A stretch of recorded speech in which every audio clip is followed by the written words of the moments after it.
Bonjour à tous et bienvenue dans cette nouvelle vidéo. Donc aujourd'hui on va voir ensemble comment facilement déjouer le bass au mois de novembre. Donc dans cette vidéo je vais parler de termes généraux de bass. Je ne vais pas faire le détail de petites boules, de grandes boules. Donc pour les Français qui ne sont pas au courant, ici au Québec on possède deux types de basses qu'on appelle des achigans. Les achigans à petite bouche qu'on va retrouver principalement dans ma région. Et également des achigans à grande bouche qui sont dans votre terme le black bass. Donc pour faire général, je vais rassembler tout ça dans le même terme, donc le bass. Effectivement, chacun possède sa petite particularité. On pourra voir ça dans une prochaine vidéo ensemble, pourquoi pas. Mais voilà, je vais essayer de rester simple. Donc dans cette vidéo, je tenais également à remercier Antoine, donc alias Esterne Kayak. Je suis pas très bon en anglais, hein, je suis désolé, donc je vais mettre vraiment ta chaîne YouTube en description. Donc qui est Antoine au final? C'est un collègue de pêche avec qui j'ai eu l'occasion de faire mon premier tournoi avec et qui est spécialisé dans la pêche de l'achigan, la pêche du bass. C'est pas quelqu'un à prendre à la légère. Effectivement, on a effectué notre premier tournoi ensemble, mais a vraiment développé d'énormes techniques, s'est spécialisé dans ce poisson-ci et maintenant fait énormément de tournois qu'il a gagné. Je crois que travaille maintenant dans une équipe professionnelle, a fait des tournois aux États-Unis, donc voilà, je le remercie vraiment pour ses conseils, c'est vraiment un spécialiste de cette espèce, donc voilà, donc ses conseils c'est pour vous dire qu'ils ne viennent pas non plus d'un débutant. Donc je vous encourage à pourquoi pas aller le suivre sur sa chaîne YouTube si vous êtes vraiment intéressé par le bass, je pense que ça sera le meilleur pour ses explications. Donc le bass, comment le déjouer? Donc comme tout carnassier, effectivement l'automne il va avoir tendance à se nourrir un petit peu plus. Par contre, lui, au mois de novembre, contrairement au brochet qui reste avec une lourde activité, son activité va commencer à descendre légèrement. Certains pêcheurs qui ont commencé fin octobre un petit peu à continuer à prendre du bass, vous avez dû remarquer quelques changements, que ce soit physique ou même au niveau des touches qui sont un petit peu moins nettes, un petit peu moins agressifs. Au niveau physique, souvent les lèvres deviennent un petit peu rougeâtres, légèrement violines, car il commence à avoir froid. C'est un poisson, il faut savoir, d'eau chaude. C'est pour ça qu'il en pullule au final aux États-Unis, en Floride, au Texas, car c'est des pays plus chauds. C'est un poisson qui aime relativement l'eau chaude. Et donc, le mois de novembre, pour des pays comme l'Europe, le Québec, les températures deviennent assez froides, surtout chez moi, que ça commence vraiment à faire froid. Donc, au final, son métabolisme va commencer à changer et commencer à devenir de moins en moins actif. Ça ne veut pas dire qu'il ne l'est plus, mais ça veut dire qu'il commence à ralentir. Donc, bien entendu, il va falloir que notre pêche aille avec. Donc, il va falloir casser nos habitudes d'aller les chercher vraiment au niveau des bordures, dans les zones d'herbe, des baies peu profondes. Il va falloir casser cette habitude et il ne va pas falloir hésiter à aller pêcher dans des zones plus profondes. Donc, on m'a conseillé vraiment de le localiser dans des zones à peu près entre 5 et 10 mètres de profondeur, voire même un petit peu plus. Donc il ne faudra pas hésiter à aller le chercher dans des zones plus profondes. Idéalement, un sol rocailleux avec des roches au fond. C'est un poisson qui affectionne particulièrement les zones rocheuses. Des îles également, soit immergées, qu'on voit apparaître et qui possèdent de la profondeur, ou tout simplement vraiment des îles submergées que vous pouvez repérer à l'aide de vos sondeurs. Si vous pêchez en bordure, vous pouvez vraiment essayer de trouver des bordures avec directement un tombant à pic, généralement sous les pontons. Il y a des pontons où ils possèdent qu'un 1 mètre, 1 mètre 50 de profondeur, mais il y en a d'autres qui directement cassent à peu près une dizaine de mètres. Donc c'est vraiment des très bons postes à achigan ou alors vraiment des arbres noyés dans l'eau avec une profondeur quand même relativement importante. C'est vraiment des zones à vraiment essayer d'explorer.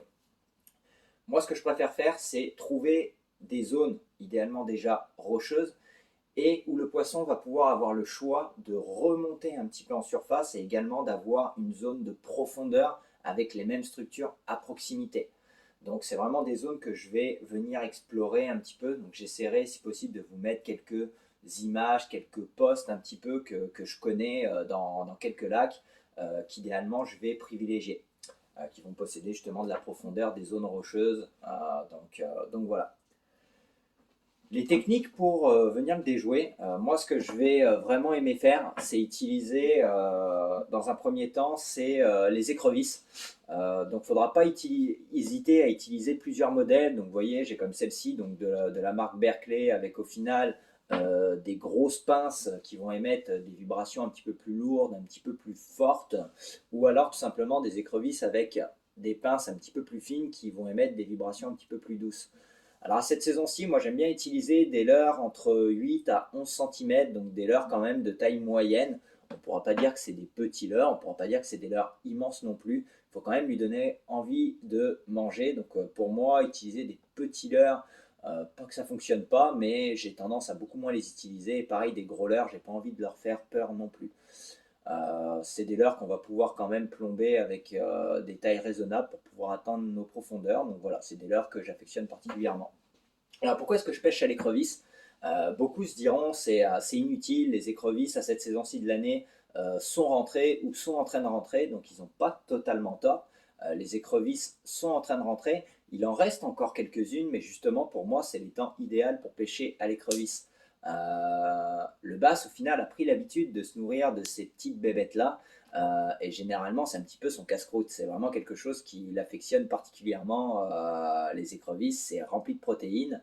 Donc le fait d'en trouver de moins en moins, mais d'en voir une sous son nez que vous allez lui présenter, il va savoir qu'elles se font de plus en plus rares et que c'est le moment de se nourrir une dernière fois d'écrevisses.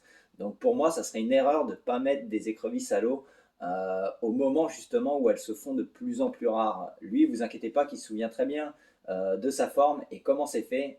Donc à mon avis, il n'hésitera pas à attaquer les écrevisses une dernière fois pour se remplir la panse.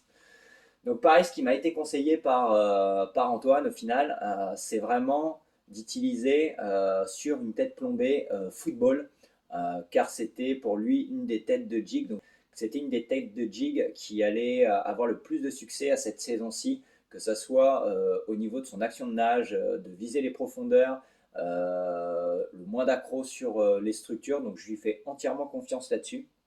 D'ailleurs, n'hésitez pas à m'indiquer si vous voulez une vidéo en zone commentaire sur les différents types de têtes plombées et pourquoi est-ce qu'on les utilise, dans quelles circonstances, ça me fera plaisir. Donc n'hésitez pas à m'indiquer tout ceci en zone commentaire. Donc les écrevisses. Également, je vais énormément les utiliser en trailer de chatterbait ou de swimming jig. Donc je vais essayer de vous mettre les images. C'est des leurres que j'utilise énormément à cette saison-ci. Donc tout d'abord le chatterbait. Je vais généralement utiliser des chatterbaits de cette couleur-ci, un petit peu bleu marin, violine. Pourquoi? On pourrait croire que justement dans les profondeurs, eh ben, on va quasiment pas les voir. Eh ben, c'est totalement le contraire. J'ai remarqué ou en me renseignant sur plusieurs sites, etc., qu'au final, dans les profondeurs, la couleur un petit peu bleu nuit comme ceci était un coloris qui se voyait énormément dans les profondeurs. Donc c'est pour ça que c'est le moment où j'utilise mes chatterbaits vraiment dans ces tons-ci, avec donc une écrevisse en bout pour avoir une nage un petit peu plus douce, un petit peu plus planante. Donc voilà, le chatterbait reste une valeur sûre, on peut atteindre tout type de profondeur, ça nage tout seul, donc on prend contact avec le fond, on mouline tranquillement en gardant contact, on relâche un petit peu la tension, on peut pêcher en traction, donc voilà, vraiment une pêche assez douce. Donc pour moi, si le poisson est encore un petit peu actif, le chatterbait très très bon. Également, j'aime beaucoup utiliser le swimming jig. Donc le swimming jig, c'est au final la même chose qu'un chatterbait, mais sans la palette, avec généralement une brosse au-dessus. Donc pareil, je vous mettrai une image. Pourquoi? Parce que déjà, c'est imitatif un petit peu d'une écrevisse, d'une créature dans l'eau. Et ça va justement être un leurre qui va nous permettre de pêcher beaucoup plus doucement que le chatterbait, vu qu'il n'a pas de palette à venir mettre en action. Donc on va vraiment pouvoir venir draguer le fond, donc frotter notre leurre sur le fond, le faire rebondir un petit peu, et également avec sa brosse qui va éviter les accros. Ça va nous permettre justement, si on voit un arbre noyé à quelque part, de pouvoir justement le skipper dedans. Les piles de pont aussi également, qui sont de belles zones, et justement éviter un petit peu toutes ces accros. Donc vraiment, le swimming jig, je vous le recommande à l'utiliser en complément du chatterbait. Une autre technique que j'utilise relativement souvent au mois de novembre, c'est le montage drop shot. Donc pour ceux qui ne savent pas comment faire un montage drop shot, je vous invite à cliquer sur le bouton I en haut à droite pour faire facilement votre montage drop shot. Donc tout simplement, il s'agit, donc peut y avoir un ou deux hameçons avec un plomb drop shot en bas, tout simplement. Et l'action de nage est vraiment très très simple. Il suffit de prendre contact avec notre fond. Donc c'est l'avantage de cette pêche, c'est qu'on a constamment le contact avec le fond. Et tout simplement de relâcher légèrement notre bannière et de la retendre, ce qui va faire sautiller nos leurres sur les hameçons. Et son avantage, en fait, ça permet d'avoir une pêche douce, une pêche très lente, voire même statique. Donc qui va vraiment laisser le temps au poisson de se décider et de venir attraper notre leurre. Donc moi, ce que j'aime bien faire, surtout à cette saison-ci, c'est également d'essayer de leurrer le poisson. Donc généralement, sur l'hameçon du bas, le plus proche du plomb, je vais mettre un leurre de taille un petit peu plus conséquente, généralement un leurre à peu près, je dirais, de 10 cm. Et en haut, un leurre plus petit, à peu près de 5 cm. Pourquoi? Pour essayer de lui faire croire qu'il y a par exemple une chasse de poissons, donc une perche haute qui essaierait de chasser un petit albin. Donc ça peut idéalement le leurrer un petit peu plus et donc lui fera son choix entre attaquer le prédateur, la perche chaude qui est là car plus conséquente, ou le petit alvin pour le voler à la perche. Donc voilà, donc c'est une petite astuce que je vous donne, que j'aime beaucoup faire, avec laquelle j'ai pas mal de réussite.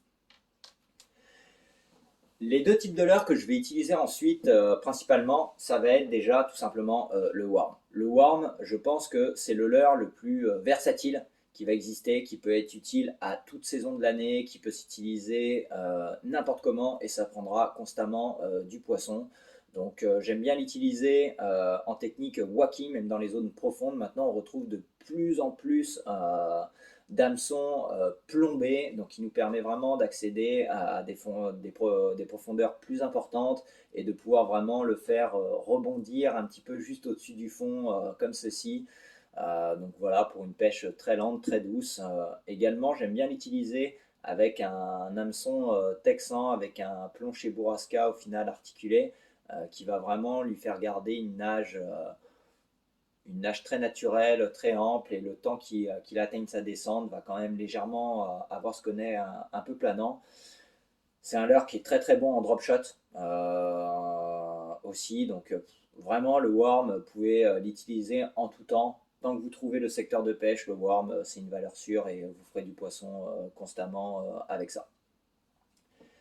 La dernière astuce que je vais vous donner, enfin astuce, le type de leurre, et je pense que c'est peut-être un des meilleurs en cette saison de l'année un petit peu plus froide, parce que est de taille peut-être un petit peu moins volumineux qu'on va retrouver sur le swimming jig ou autre, et qui permet de pêcher vraiment doucement, statique, de draguer le fond. Donc je vous mets une image également, car je n'en possède pas, je vous dirai exactement pourquoi dans une prochaine vidéo. C'est les tubes. Donc les tubes, là je vous ai mis par exemple ceux de Target Lure. Ce que j'aime beaucoup, c'est parce qu'ils ont également des dessins dans cette marque-ci pour les pêcheurs débutants, de vous indiquer les meilleures techniques des leurres qu'ils font. Donc n'hésitez pas à aller voir leur site internet, c'est vraiment un très très bon site, des très bons leurres et très bien expliqué. Donc c'est vraiment un leurre qui va permettre de pêcher au fond. Son but de toute façon c'est de pêcher sur le fond et voilà, de venir frotter le fond, les zones rocailleuses. Donc on a très peu d'accro avec le plomb, car le plomb est interne, donc ce qui nous permet vraiment de venir escalader les roches, une pêche très lente, très douce, et c'est vraiment au final ce type de leurre que les achigans recherchent en cette période d'automne. Donc réellement les tubes, je vous conseille d'en avoir constamment sur vous à cette période lorsque vous allez pêcher basse. Donc normalement avec ces types de leurres que vous avez avec vous, il n'y a aucune raison que vous fassiez un bredouille à cette saison-ci si vous arrivez à localiser le poisson et que vous connaissez les zones que vous avez. Donc voilà, j'espère que cette vidéo vous aura plu. Donc n'hésitez pas à mettre un petit pouce bleu si ça vous a plu, ça me fera plaisir. La prochaine vidéo va justement être pourquoi mon retour sur YouTube, pourquoi est-ce que j'ai arrêté, ce qui m'est un petit peu arrivé. Donc peut-être une vidéo qui intéressera un petit peu moins de monde, mais ça me paraît important de vous la partager. Donc voilà, j'espère que vous serez nombreux au rendez-vous, j'espère que cette vidéo vous aura été utile. Donc n'oubliez pas hein, la chaîne de Antoine que je vous mets en description et merci à toi pour les conseils que tu m'as également apportés. C'est toujours un plaisir de partager de la pêche avec toi. Allez, à bientôt.